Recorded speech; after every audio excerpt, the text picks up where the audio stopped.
ಪ್ರಸವ ಪೂರ್ವದಲ್ಲಿ ಇಲ್ಲದಂತಹ ಬೆನ್ನು ನೋವಿನ ಸಮಸ್ಯೆ ಪ್ರಸವದ ನಂತರ ಕಾಡುವುದು ಯಾಕೆ? ನಮ್ಮ ದೇಶದಲ್ಲಿ ದೊಡ್ಡ ಸಮಸ್ಯೆ ಅಂದರೆ ಕಾಂಟ್ರಸೆಪ್ಷನ್ ಯೂಸ್ ಮಾಡಲ್ಲ. ಅಂದರೆ ಒಂದು ಮಗುವಿಂದ ಇನ್ನೊಂದು ಮಗುಗೆ ಕನಿಷ್ಠ 3 ವರ್ಷ ಗ್ಯಾಪ್ ಇರಬೇಕು ಅಂತ. ಇದು ಎಷ್ಟೋ ಜನ ಇದನ್ನು ಪಾಲಿಸಲ್ಲ. ಫಸ್ಟ್ ಡೆಲಿವರಿ ಆದ ತಕ್ಷಣ ನಾವು ಪ್ರಿಸ್ಕ್ರಿಪ್ಷನ್ ಬರೆದು ಕೊಟ್ಟಿರ್ತೀವಿ, ಅವ್ರ ತಾಯಿ ಮನೆಗೆ ಹೋಗ್ತಾರೆ, ಅಲ್ಲೆಲ್ಲೋ ಬೇರೆ ಕಡೆ ಹೋಗ್ತಾರೆ, ಆಮೇಲೆ ಇನ್ಯಾರೋ ಅದು ಕಿಡ್ನಿ ಸ್ಟೋನ್ ಬರುತ್ತೆ, ಅದು ಬರುತ್ತೆ ಅಂತ ಹೇಳಿ ಇವರು ತೊಗೊಳ್ಳಲ್ಲ.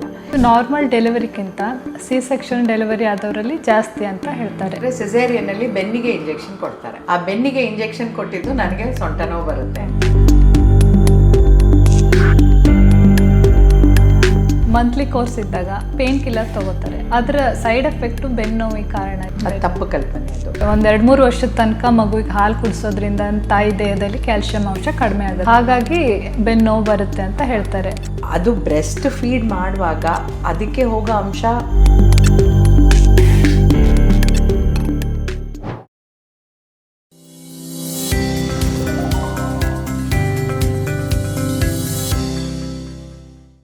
ನಮಸ್ತೆ, ವಿಶ್ವವಾಣಿ ಹೆಲ್ತ್ ಯೂಟ್ಯೂಬ್ ಚಾನಲ್ಗೆ ಸ್ವಾಗತ. ನಾನು ದಿವ್ಯಾ ಪಂಡಿತ್. ಗರ್ಭಾವಸ್ಥೆ ಎನ್ನುವುದು ಮಹಿಳೆಗೆ ಒಂದು ಪರಿಪೂರ್ಣತೆಯನ್ನು ನೀಡುವಂಥ ಸಮಯ. ಈ ಸಮಯದಲ್ಲಿ ಆಕೆ ಸಾಕಷ್ಟು ದೈಹಿಕ ಮತ್ತು ಮಾನಸಿಕ ಆರೋಗ್ಯ ಸಮಸ್ಯೆಗಳನ್ನು ಎದುರಿಸ್ತಾಳೆ. ಅಂತೆಯೇ ಪ್ರಸವದ ನಂತರವೂ ಸಹ ಒಂದಷ್ಟು ಆರೋಗ್ಯ ಸಮಸ್ಯೆ ಆಕೆಯನ್ನು ಕಾಡುತ್ತೆ. ಅಂತಹ ಸಮಸ್ಯೆಗಳಲ್ಲಿ ಬೆನ್ನು ನೋವು ಸಹ ಒಂದು. ಕೆಲವು ಅಧ್ಯಯನ ಹಾಗೂ ಅಂಕಿಅಂಶಗಳು ತಿಳಿಸುವ ಪ್ರಕಾರ ನಮ್ಮ ದೇಶದಲ್ಲಿ 60% ಮಹಿಳೆಯರು ಬೆನ್ನು ನೋವಿನ ಸಮಸ್ಯೆಯಿಂದ ಬಳಲ್ತಾ ಇದ್ದಾರೆ. ಹಾಗಾದರೆ ಈ ಸಮಸ್ಯೆ ಇಷ್ಟು ಸಾಮಾನ್ಯವಾಗಿ ಕಾಡಲು ಕಾರಣ ಏನು? ಪ್ರಸವದ ಪೂರ್ವದಲ್ಲಿ ಇಲ್ಲದಂತಹ ಬೆನ್ನು ನೋವಿನ ಸಮಸ್ಯೆ ಪ್ರಸವದ ನಂತರ ಕಾಡುವುದು ಯಾಕೆ? ಇದು ಮಹಿಳೆಗೆ ಜೀವನ ಪರ್ಯಂತ ಕಾಡುವಂತಹ ಆರೋಗ್ಯ ಸಮಸ್ಯೆಯಲ್ಲಿ ಒಂದ ಎನ್ನುವ ವಿಚಾರಗಳಿಗೆ ಸಂಬಂಧಿಸಿದಂತೆ ಸಾಕಷ್ಟು ಮಾಹಿತಿಯನ್ನು ನೀಡಲು ಇಂದು ನಮ್ಮೊಂದಿಗಿದ್ದಾರೆ ಖ್ಯಾತ ಸ್ತ್ರೀರೋಗ ತಜ್ಞೆ ಡಾಕ್ಟರ್ ವಿದ್ಯಾ ಭಟ್. ನಮಸ್ತೆ ಡಾಕ್ಟರ್. ನಮಸ್ಕಾರ. ಪ್ರಸವ ಪೂರ್ವದಲ್ಲಿ ಇಲ್ಲದಂತಹ ಬೆನ್ನು ನೋವಿನ ಸಮಸ್ಯೆ ಪ್ರಸವದ ನಂತರ ಕಾಡುವುದು ಯಾಕೆ? ಈಗೇನಾಗುತ್ತೆ ಅಂದರೆ ಪ್ರೆಗ್ನೆಂಟ್ ಆದಾಗ ಒಂದು ಹೆಣ್ಮಗು ತಾನು ಬಸ್ರಿ ಆದಾಗ ಅವ್ರಿಗೆ ಅವ್ರ ದೇಹದಲ್ಲಿರೋ ಕ್ಯಾಲ್ಶಿಯಮ್ಮು ಅದು ಮಗುಗೆ ಹೋಗುತ್ತೆ. ಈಗ ಇದು ಪ್ರೆಗ್ನೆನ್ಸಿಯಲ್ಲೂ ಆಗುತ್ತೆ, ಡೆಲಿವರಿ ಆದಮೇಲೂ ಕೂಡ ಒಂದು ಫಸ್ಟ್ 6 ಮಂತ್ಸು 1 ಇಯರ್ ತನಕ ಇವ್ರು ಹಾಲು ಉಣಿಸುವಾಗ ಆ ಮಗುಗೆ ಬ್ರೆಸ್ಟ್ ಮಿಲ್ಕಲ್ಲಿ ಕೂಡ ಕ್ಯಾಲ್ಶಿಯಂ ಹೋಗುತ್ತೆ. ಸೊ ದೇಹದಲ್ಲಿರೋ ಕ್ಯಾಲ್ಶಿಯಮ್ಮು ಮಗುಗೆ ಹೋಗೋದ್ರಿಂದ ತಾಯಿಗೆ ನಾವು ಆಸ್ಟಿಯೋಪೀನಿಯಾ ಅಂದರೆ ಬೋನ್ ಸ್ವಲ್ಪ ವೀಕ್ ಆಗುತ್ತೆ. ಇದು ಫಸ್ಟ್ ಮಗು ಆದಮೇಲೆ ಅದಕ್ಕೆ ನಾವು ಹೇಳೋದು, ಈಗ ಗೌರ್ಮೆಂಟ್ ಕೂಡ ಇದು ಪೋಸ್ಟ್ಪಾರ್ಟಮ್ IUCD ಅಂತ PPIUCD ಅಂತ ಹಾಕ್ತಾರೆ. ಏನಕ್ಕೆ ಹಾಕ್ತಾರೆ ಅಂದರೆ ಒಂದು ಮಗುವಿಂದ ಇನ್ನೊಂದು ಮಗುಗೆ ಕನಿಷ್ಠ 3 ವರ್ಷ ಗ್ಯಾಪ್ ಇರಬೇಕು ಅಂತ. ಈ 3 ವರ್ಷದಲ್ಲಿ ಆ ಮಗು ಅಂದರೆ ಈ ಮೊದಲೇ ಮಗು ಹುಟ್ಟುವಾಗ ಹೋಗಿರೋ ಎಲ್ಲ ಕ್ಯಾಲ್ಶಿಯಮ್ಮು ವಾಪಸ್ಸು ತಾಯಿ ದೇಹದಲ್ಲಿ ರಿಪ್ಲೆನಿಷ್ ಆಗಬೇಕು. ಅದಕ್ಕೆ ತಾಯಿ ಆರೋಗ್ಯ ಇಂಪ್ರೂವ್ ಆಗಬೇಕು ಅಂತ ಈ ಥರ ಮಾಡ್ತಾರೆ. ಬಟ್ ಒಂದು ಸರಿ ಕನ್ಸೀವ್ ಆಗಿಬಿಟ್ರೆ ನಾವು ಟರ್ಮಿನೇಷನ್ ಬೇಡ ಅಂತ ಹೇಳ್ತೀವಿ. ಯಾಕೆ ಅಂದರೆ ಅದು ಸಿಸೇರಿಯನ್ ಆಗಿರುತ್ತೆ ಅಥವಾ ಇನ್ನೊಂದು, ಯಾಕೆ ಇಷ್ಟು ಬೇಗ ಕನ್ಸೀವ್ ಆದಮೇಲೆ ಮತ್ತೆ ಟರ್ಮಿನೇಷನ್ ಮಾಡೋಕ್ಕೆ ಹೋಗಬೇಡಿ, ಬಟ್ ಅಟ್ಲೀಸ್ಟ್ ಆ 3 ಇಯರ್ಸ್ ಗ್ಯಾಪ್ ಕೊಡಿ ಅಂತ. ಇದು ಎಷ್ಟೋ ಜನ ಇದನ್ನು ಪಾಲಿಸಲ್ಲ. ಏನು ಮಾಡ್ತಾರೆ, ಕಾಂಟ್ರಸೆಪ್ಷನ್ ಯೂಸ್ ಮಾಡಲ್ಲ. ನಮ್ಮ ದೇಶದಲ್ಲಿ ದೊಡ್ಡ ಸಮಸ್ಯೆ ಅಂದರೆ ಕಾಂಟ್ರಸೆಪ್ಷನ್ ಯೂಸ್ ಮಾಡಲ್ಲ. ಅದು ಬರೀ ಅನ್ಎಜುಕೇಟೆಡ್ ಇಂಥವ್ರಲ್ಲ, ಎಜುಕೇಟೆಡ್ ಯಾರೇ ಆದರೂ ಕಾಂಟ್ರಸೆಪ್ಷನ್ ಯೂಸ್ ಮಾಡೋ ಕಾನ್ಸೆಪ್ಟೇ ಇಲ್ಲ. ಕಾಂಟ್ರಸೆಪ್ಷನ್ ಅಂದರೆ ಏನು ಅಂದ್ಕೊಂಡ್ಬಿಟ್ಟಿದ್ದಾರೆ, ಹೋಗಿ ಪ್ರೆಗ್ನೆನ್ಸಿ ಟರ್ಮಿನೇಷನ್ ಮಾಡಿದ್ರೆ ಅದು ಕಾಂಟ್ರಸೆಪ್ಷನ್ ಅಂತ. ಅದು ತಪ್ಪು. ಯಾಕೆಂದರೆ ಕಾಂಟ್ರಸೆಪ್ಷನ್ ನಾವು ಎಷ್ಟು ಅದನ್ನು ಪ್ರತಿಯೊಬ್ಬರಿಗೂ ಅರ್ಥ ಮಾಡೋಕ್ಕೆ ನಾವು ಕೊಟ್ಟರೂ ಕೂಡ ಅಲ್ಲಿ ಮಿತ್ಸೇ ಜಾಸ್ತಿ, ಅದಕ್ಕಿಂತ ಮೂಢನಂಬಿಕೆಗಳೇ ಜಾಸ್ತಿ. Copper T one of the best contraceptions ಯಾರೂ ಹಾಕಿಸ್ಕೊಳ್ಳಲ್ಲ. ಈಗ ನಾವು IUCD ಹಾಕಿದ್ರೂ ಕೂಡ ಗೌರ್ಮೆಂಟಲ್ಲಿ ಬಂದು ಪ್ರೈವೇಟಲ್ಲಿ ತೆಗೆಸ್ಕೊಂಡು ಹೋಗ್ಬಿಡ್ತಾರೆ. ಸೊ ಪ್ರೈವೇಟಲ್ಲಿ ಬಂದು ನಮ್ಗೆ ಬೇಡ ತೆಗೀರಿ ಅಂತಂದರೆ ತೆಗಿಲೇಬೇಕಾಗುತ್ತೆ. ಸೊ ಹಾಗೆ ಪ್ರಾಬ್ಲಮ್ಸ್ ನಾವು ನೋಡ್ತೀವಿ. ಬಟ್ ಇದು ತುಂಬ ಮುಖ್ಯ, ಇದೆಲ್ಲರೂ ಅರ್ಥ ಮಾಡ್ಕೋಬೇಕು. ಫಸ್ಟ್ ಬೇಬಿಯಿಂದ ಸೆಕೆಂಡ್ ಬೇಬಿಗೆ ಅಟ್ಲೀಸ್ಟ್ 3 ಇಯರ್ಸ್ ಗ್ಯಾಪ್ ಇರಬೇಕು. ಆವಾಗ ಇವರು ಕ್ಯಾಲ್ಶಿಯಂ ದೇಹದಲ್ಲಿ ಇದ್ದಿರೋದು ಮಗುಗೆ ಹೋಗಿರೋದು ವಾಪಸ್ ರಿಪ್ಲೆನಿಷ್ ಆಗುತ್ತೆ. ಎರಡನೇದು, ಕ್ಯಾಲ್ಶಿಯಂ ಸಪ್ಲಿಮೆಂಟ್ಸ್ ತೊಗೋಬೇಕು. ಪ್ರೆಗ್ನೆನ್ಸಿಲಿ ಕೂಡ ತೊಗೋಬೇಕು. ಎಷ್ಟೋ ಜನ ಮಾತ್ರ ತೊಗೋತಾರೆ, ಅದನ್ನು ನುಂಗಲ್ಲ. ಪ್ರೆಗ್ನೆನ್ಸಿಯಲ್ಲಿ ಕೂಡ ತೊಗೋಬೇಕು. ಪೋಸ್ಟ್ ಡೆಲಿವರಿ 6 to 8 ಮಂತ್ಸ್ ಕೆಲವ್ರಿಗೆ ಬೇಕಾಗುತ್ತೆ. ನಾವು 6 ಮಂತ್ಸ್ ಅಂತ ಹೇಳ್ತೀವಿ, 8 ಮಂತ್ಸ್ ತನಕ ಇವ್ರಿಗೆ ಕ್ಯಾಲ್ಶಿಯಂ ಬೇಕಾಗುತ್ತೆ. ಅದನ್ನು ವಾಪಸ್ ರಿಪ್ಲೆನಿಷ್ ಅಂದರೆ ದೇಹಕ್ಕೆ ಬರೋಕ್ಕೆ ಇವರು ತೊಗೋಬೇಕಾಗುತ್ತೆ. ಇದನ್ನು ಕೂಡ ಪಾಲಿಸಲ್ಲ. ಏನಾಗುತ್ತೆ, ಪೋಸ್ಟ್ ಡೆಲಿವರಿ ಎಲ್ಲರದ್ದು ಲಾಸ್ಟ್ ಫಾರ್ ಫಾಲೋಅಪ್ ಆಗುತ್ತೆ. ಫಸ್ಟು ಡೆಲಿವರಿ ಆದ ತಕ್ಷಣ ನಾವು ಪ್ರಿಸ್ಕ್ರಿಪ್ಷನ್ ಬರೆದು ಕೊಟ್ಟಿರ್ತೀವಿ, ಅವ್ರ ತಾಯಿ ಮನೆಗೆ ಹೋಗ್ತಾರೆ, ಅಲ್ಲೆಲ್ಲೋ ಬೇರೆ ಕಡೆ ಹೋಗ್ತಾರೆ, ಆಮೇಲೆ ಇನ್ಯಾರೋ ಅದು ಕಿಡ್ನಿ ಸ್ಟೋನ್ ಬರುತ್ತೆ, ಅದು ಬರುತ್ತೆ ಅಂತ ಹೇಳಿ ಇವರು ತೊಗೊಳ್ಳಲ್ಲ. ಈ ಥರ ಆದಾಗ ಅದು ಬ್ಯಾಕ್ ಏಕ್ ಶುರುವಾಗುತ್ತೆ. ಈ ವರ್ಟಿಬ್ರಲ್ ಕಾಲಮಲ್ಲಿರೋ ಬೋನ್ಸ್ ಸ್ವಲ್ಪ ವೀಕ್ ಆಗೋಕ್ಕೆ ಶುರುವಾಗಿ ಇವ್ರಿಗೆ ಬ್ಯಾಕ್ ಏಕು. ಅದ್ರ ಜೊತೆ ಆ ಬ್ಯಾಕ್ ಏಕ್ ಬಂದಾಗ ಏನಾಗುತ್ತೆ, ಮಸಲ್ ಕ್ರಾಂಪ್ಸ್ ಬರುತ್ತೆ.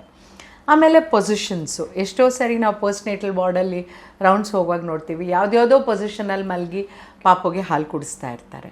ಪೋಸ್ಟ್ನೇಟಲ್ ಪೀರಿಯಡ್ ತುಂಬ ವಲ್ನರಬಲ್ ಪೀರಿಯಡ್. ಯಾಕೆಂದರೆ ತಾಯಿ ಆ ಗರ್ಭಿಣಿ ಅವಸ್ಥೆ ಮುಗಿಸಿ ಮತ್ತು ಡೆಲಿವರಿ ಆದಮೇಲೆ ಎಲ್ಲ ಮಸಲ್ಸು ಎಲ್ಲದೂ ಒಂಥರ ಹೀಲಿಂಗ್ ಆಗ್ತಾ ಇರುತ್ತೆ. ಸೊ ಈ ಹೀಲಿಂಗ್ ಟೈಮಲ್ಲಿ ಎಲ್ಲ ಪಾಶ್ಚರು ಇಂಪಾರ್ಟೆಂಟು, ಆಮೇಲೆ ಅದಕ್ಕೆ ಪ್ರಾಪರ್ ನ್ಯೂಟ್ರಿಷನ್ ಇಂಪಾರ್ಟೆಂಟು, ಜೊತೆಗೆ ನೀರು ಕುಡಿಯೋದು ಇಂಪಾರ್ಟೆಂಟ್. ಇದು ಯಾವುದೂ ನಮ್ಮ ಜನ ಪಾಲಿಸಲ್ಲ. ಏಕೆಂದರೆ ಪೋಸ್ಟ್ನೇಟಲ್ ಅವ್ರಿಗೆ ಮಫ್ಲರ್ ಹಾಕಿಸ್ತಾರೆ, ಸ್ವೆಟ್ರ್ ಹಾಕಿಸ್ತಾರೆ, ಕಿವಿಲಿ ಗಾಳಿ ಹೋಗ್ಬಿಡುತ್ತೆ ಅಂತ ಹೇಳ್ತಾರೆ ಹೊರತು ಪ್ರಾಪರ್ ನ್ಯೂಟ್ರಿಷಸ್ ಡಯಟ್ ಕೊಡಲ್ಲ, ನೀರು ಕೊಡಲ್ಲ. ತುಂಬ ಪ್ರಾಬ್ಲಮ್ಸ್ ನೋಡ್ತೀವಿ, ಡಿಹೈಡ್ರೇಷನ್ ನೋಡ್ತೀವಿ, ಆಮೇಲೆ ಫಿಷರ್ ಮತ್ತು ಪೈಲ್ಸ್ ನೋಡ್ತೀವಿ, ಏಕೆಂದರೆ ಸಾಕಷ್ಟು ನೀರು ಕೊಡಲ್ಲ. ಆಮೇಲೆ ಕ್ಯಾಲ್ಶಿಯಂ ಸಪ್ಲಿಮೆಂಟ್ಸ್, ಇದೆಲ್ಲ ಸಪ್ಲಿಮೆಂಟ್ಸ್ ತೊಗೊಳ್ಳಲ್ಲ. ನೀವು ಕೇಳ್ಬೋದು ಎಬ್ರಾಡಲ್ಲಿ ಇದೆಲ್ಲ ಕೊಡಲ್ವಲ್ಲ ಅಂತ.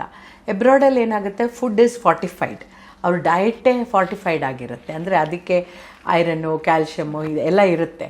ಆ್ಯಂಡ್ ಅವರು ಡೇ ಟು ಡೇ ಡಯಟಲ್ಲಿ ಆ್ಯಂಡ್ ಒಂದು ಜೆನೆಟಿಕ್ ಮೇಕು, ಆ ರೇಸೇ ಸ್ಟ್ರಾಂಗರ್ ರೇಸು.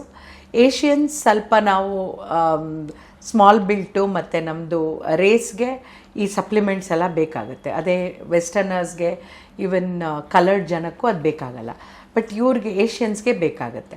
ಸೊ ಇದು ತೊಗೊಳ್ಳದೇ ಇರೋದ್ರಿಂದ ತುಂಬ ಪ್ರಾಬ್ಲಮ್ಸ್. ಇಲ್ಲೊಂದೇ ಅಲ್ಲ, ಅಬ್ರಾಡಲ್ಲಿ ಕೂಡ ಈ ಸಪ್ಲಿಮೆಂಟ್ಸ್ ಕೊಡಲ್ಲ ಅವರಿಗೆ. ಆಮೇಲೆ ನಮ್ಮ ಜನಕ್ಕೆ ಅದ್ರ ಮಾಹಿತಿ ಇರಲ್ಲ, ಸೊ ತೊಗೊಳ್ಳಲ್ಲ, ಅಲ್ಲಿ ಅವೈಲೇಬಲ್ಲು ಇರಲ್ಲ. ಸೊ ಹಾಗಿದ್ದಾಗ ತುಂಬ ಜನಕ್ಕೆ ಈ ಪ್ರಾಬ್ಲಮ್ಸ್ ನೋಡ್ತೀವಿ. ಒಂದು ಪಾಶ್ಚರು, ನೆಕ್ಸ್ಟ್ ಕ್ಯಾಲ್ಶಿಯಂ ಸಪ್ಲಿಮೆಂಟ್ಸ್ ಇದಿರಲ್ಲ, ಆಮೇಲೆ ಎಕ್ಸಸೈಸಸ್ಸು. ಏನಾಗುತ್ತೆ, ಒಂದು 3-4 ಮಂತ್ಸ್ ಆದಮೇಲೆ ಇವರು ವಾಪಸ್ ಕೆಲಸಕ್ಕೆ ಬಂದುಬಿಡ್ತಾರೆ. ರೆಗ್ಯುಲರ್ ಎಕ್ಸಸೈಸ್ ಅಂತ ಆಗಲ್ಲ. ಎಕ್ಸಸೈಸ್ ತುಂಬ ಇಂಪಾರ್ಟೆಂಟು. ಯಾವುದೇ ಒಂದು ಡೆಲಿವರಿ ಆಗಿ ಇವರು 6 ವೀಕ್ಸಿಂದ ಶುರು ಮಾಡ್ಬೋದು. ಆಮೇಲೆ ಅಟ್ಲೀಸ್ಟ್ 4-5 ಮಂತ್ಸಲ್ಲಿ ಜಿಮ್ ಹಿಟ್ ಮಾಡ್ಬೋದು, ಯೋಗ ಮಾಡ್ಬೋದು, ಈ ಮಸಲ್ ಸ್ಪ್ಯಾಸಮ್ ಎಲ್ಲ ಹೋಗುತ್ತೆ. ಸೊ ಎಕ್ಸಸೈಸ್, ಈ 3 ಥಿಂಗ್ಸ್ ತುಂಬ ಇಂಪಾರ್ಟೆಂಟು. ಇದನ್ನು ಇವರು ಫಾಲೋ ಮಾಡಿದ್ರೆ ಐ ಥಿಂಕ್ ಒಂದು 80-90% ಜನಕ್ಕೆ ಬ್ಯಾಕೇಕ್ ಬರಲ್ಲ. ಬ್ಯಾಕೇಕ್ ನಾವು ರೊಟೀನ್ ಕಾರಣಗಳಿಗೆ ನೋಡೋದಿದು. ಅಂದರೆ ಅವ್ರಿಗೆ ಸ್ಪೈನ್ದು ಯಾವುದೇ ಪ್ರಾಬ್ಲಮ್ ಇಲ್ಲ, ಇನ್ಯಾವುದೇ ಇಶ್ಯೂಸ್ ಇಲ್ಲ ಅಂದಾಗ ಈ ಬ್ಯಾಕೇಕು ಖಂಡಿತ ಕಡಿಮೆ ಆಗುತ್ತೆ, ಈ ಥರ ಇವರು ಒಂದು strict disciplined life style follow ಮಾಡೋದ್ರಿಂದ. ಇದು ನಾರ್ಮಲ್ ಡೆಲಿವರಿಗಿಂತ ಸೆಕ್ಷನ್ ಡೆಲಿವರಿ ಆದವರಲ್ಲಿ ಜಾಸ್ತಿ ಅಂತ ಹೇಳ್ತಾರೆ. ಅದು ತಪ್ಪು ಕಲ್ಪನೆ. ಅದು ಖಂಡಿತವಾಗೂ ಎರಡೂ ಒಂದೇ. ಯಾಕೆಂದರೆ ಕ್ಯಾಲ್ಶಿಯಂ ಸಪ್ಲಿಮೆಂಟ್ಸು ಇದು ಎಲ್ಲದೂ ಸೇಮ್ ಆಗುತ್ತೆ. ಜನರಲ್ಲಿ ತಪ್ಪು ನಂಬಿಕೆ ಏನು ಅಂದರೆ, ಸಿಸೇರಿಯನ್ನಲ್ಲಿ ಬೆನ್ನಿಗೆ ಇಂಜೆಕ್ಷನ್ ಕೊಡ್ತಾರೆ. ಆ ಬೆನ್ನಿಗೆ ಇಂಜೆಕ್ಷನ್ ಕೊಟ್ಟಿದ್ದು ನನಗೆ ಸೊಂಟ ನೋವು ಬರುತ್ತೆ ಅಂತ. ನಾವು ಕೊಡೋದು 28-29 ಗೇಜ್ ನೀಡಲ್, ತುಂಬ ಸಣ್ಣ ನೀಡಲ್. ಅಂದರೆ ನಾವು IV ಕ್ಯಾನ್ಯುಲಾ ಹಾಕಿದ್ರೆ ಪರ್ಮನೆಂಟಾಗಿ ಇಲ್ಲಿ ನಮಗೆ ನೋವಿರುತ್ತಾ? ಇಲ್ಲ.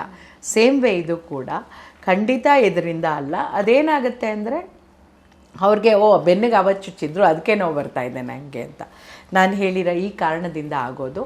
ನಾರ್ಮಲ್ ಡೆಲಿವರಿ, ಸೆಕ್ಷನ್ ಎಲ್ಲ ಒಂದೇ. ನಾರ್ಮಲ್ ಡೆಲಿವರಿ ಅವ್ರಿಗೂ ನಾವು ಈ ಪ್ರಾಬ್ಲಮ್ಸ್ ನೋಡ್ತೀವಿ, ಸೆಕ್ಷನ್ ಆದವರಲ್ಲೂ ಪ್ರಾಬ್ಲಮ್ಸ್ ನೋಡ್ತೀವಿ. ಪ್ರಾಪರ್ ಸಪ್ಲಿಮೆಂಟ್ಸ್ ತೊಗೊಳ್ಳದೇ ಇದ್ದರೆ ಈ ಪ್ರಾಬ್ಲಮ್ಸ್ ಆಗುತ್ತೆ.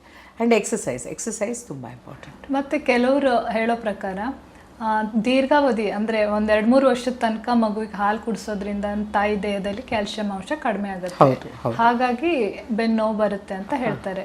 ಹಾಗಾದರೆ ತಾಯಿ ಎಷ್ಟು ವರ್ಷದ ತನಕ ಮಗುಗೆ ಹಾಲು ಕುಡಿಸ್ಬೇಕು? ಹಾಲು ಏನಾಗುತ್ತೆ, 4 ಮಂತ್ಸ್ ತನಕ ಅಬ್ಸಲ್ಯೂಟ್ ಬ್ರೆಸ್ಟ್ ಫೀಡಿಂಗ್ ಇರುತ್ತೆ.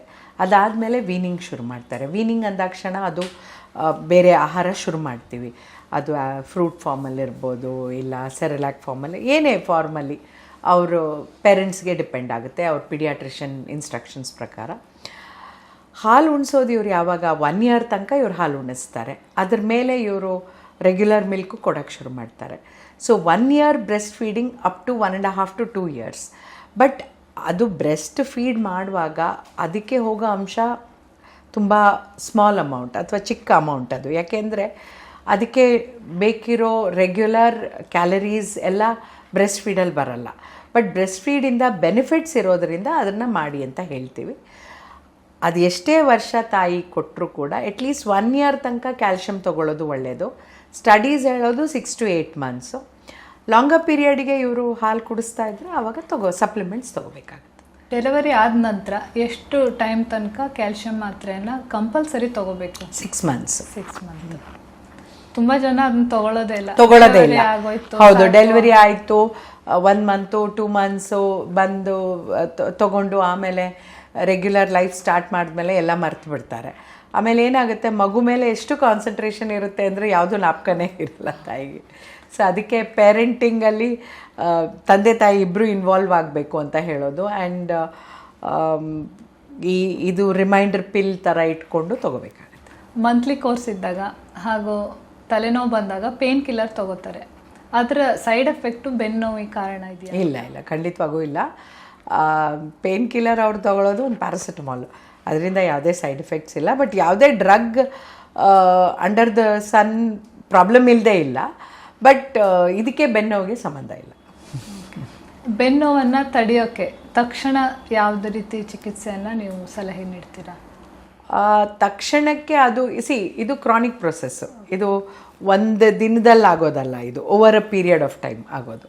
ಸೊ ಈಗ ಈ 3 ನಾನು ಹೇಳಿದ್ನಲ್ಲ, ಒಂದು ಒಳ್ಳೆ ಇದು exercise, then diet, supplements and posture, ಇದೆಲ್ಲ ಇವ್ರು ಫಾಲೋ ಮಾಡಿದ್ರೆ ಯಾವುದೇ ಥರ ಬ್ಯಾಕೇಕ್ ಬರಲ್ಲ. ಇದು ಅಂದರೆ ಮಹಿಳೆಗೆ ಜೀವನ ಪರ್ಯಂತ ಕಾಡುವಂಥ ಇಲ್ಲ, ಖಂಡಿತವಾಗೂ ಇಲ್ಲ. ಇದು ಅದೇನಲ್ಲ, ತಪ್ಪು ನಂಬಿಕೆ. ಮುಂದೆ ಬರೋದು ಬೇರೆ ಕಾರಣಗಳಿಂದ ಇರ್ಬೋದು. ಈಗ ಅವ್ರಿಗೆ ಒಂದು ಫೈಬ್ರಾಯ್ಡ್ಸ್ ಇರುತ್ತೆ, ಇಲ್ಲ ಐಡಿನೋಮಯೋಸಿಸ್ ಇರುತ್ತೆ, ಅಂದರೆ ಬೇರೆ ಕಾರಣಗಳಿಂದ ಬ್ಯಾಕೇಕ್ ಬರ್ಬೋದು. ಇಲ್ಲ ಈವನ್ ಗರ್ಭಕೋಶದ ಬಾಯಲ್ಲಿ ಇನ್ಫೆಕ್ಷನ್ ಇರುತ್ತೆ, ಕ್ರಾನಿಕ್ ಇನ್ಫೆಕ್ಷನಿಂದನೂ ಬರ್ಬೋದು. ಸೊ ಅದೇ ಬೇರೆ ಕಾರಣ. ಬಟ್ ಇದು ಡೆಲಿವರಿ ಆಗಿದ್ದಕ್ಕೆ ಅದಕ್ಕೆ ಸಂಬಂಧ ಅಂತ ಏನಿಲ್ಲ. Thank you doctor. ಇವತ್ತಿನ ಈ ಕಾರ್ಯಕ್ರಮದಲ್ಲಿ ಬೆನ್ನು ನೋವಿಗೆ ಸಂಬಂಧಿಸಿದಂತೆ ಸಾಕಷ್ಟು ಮಾಹಿತಿಯನ್ನು ನೀಡಿದ್ದೀರಾ, ಧನ್ಯವಾದಗಳು. ಹಾಗೆ ವೀಕ್ಷಕರೇ, ಈ ರೀತಿಯ ಇನ್ನಷ್ಟು ಆರೋಗ್ಯಕರ ಮಾಹಿತಿಯನ್ನು ಪಡೆಯಲು ವಿಶ್ವವಾಣಿ ಹೆಲ್ತ್ ಯೂಟ್ಯೂಬ್ ಚಾನಲನ್ನು ನೋಡ್ಬೋದು. ಧನ್ಯವಾದಗಳು.